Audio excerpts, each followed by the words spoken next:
নমস্কার বন্ধুরা, আমার সংসার চ্যানেল থেকে সবাইকে স্বাগত জানাচ্ছি। আজ ডিমের লাবাবদার করে দেখাবো। দেখুন, দারুণ সুন্দর একটা রেসিপি নিয়ে আপনাদের কাছে হাজির হয়েছি। ডিমগুলোকে ভালো করে নুন দিয়ে সেদ্ধ করে নিয়ে এখন খোসা ছাড়িয়ে নিয়ে রেখেছি। এবার কাট করবো এগুলো, যাতে নুন মশলাটা ঢুকে যায়।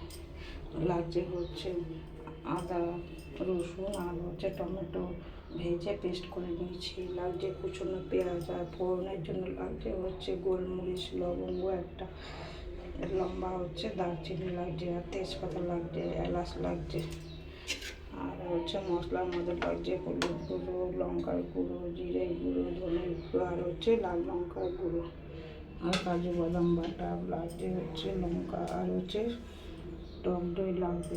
সাদা তেল দিয়ে রান্না করবো। এখন এটার মধ্যে ভাজার সময় একটুখানি লাল লঙ্কার গুঁড়ো আর নুন দিয়ে দেবো। এই রান্নাটা একদম আমার নিজের মন থেকে করছি। আপনারা যদি এরকম বাড়িতে বানিয়ে একবার ট্রাই করে দেখেন, ছোটো থেকে বড় সবাই চেটে ফুটে খাবে। আমার প্রশংসায় পঞ্চমুখ হবে সবাই, দেখবেন দারুণ স্বাদের এই রেসিপিটা। এখন এগুলো হালকা করে ভেজে নেব। রিফাইন্ড অয়েল দিয়েছি। এখন রিফাইন্ড অয়েলের মধ্যে দেবো হচ্ছে ডিমের মধ্যে দেবো হচ্ছে কাশ্মীরি লঙ্কার গুঁড়ো, আর হচ্ছে নুন দিয়ে এখন কাঠ লাগিয়ে দিচ্ছি।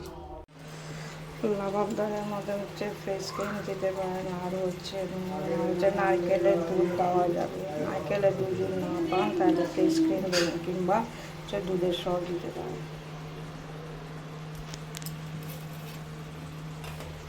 ক্রিমটা দিয়ে দিয়েছি, আর 3টে হচ্ছে কাঁচা লঙ্কা চিড়ে দিয়ে দিয়েছি। দারুণ স্বাদের রেসিপিটা যদি ভালো লাগে লাইক, শেয়ার, কমেন্টস করবে, আমার পাশে থাকবে।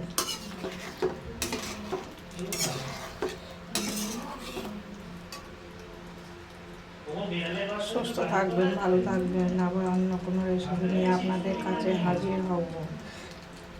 সাবস্ক্রাইব করে আমার পাশে থাকবেন।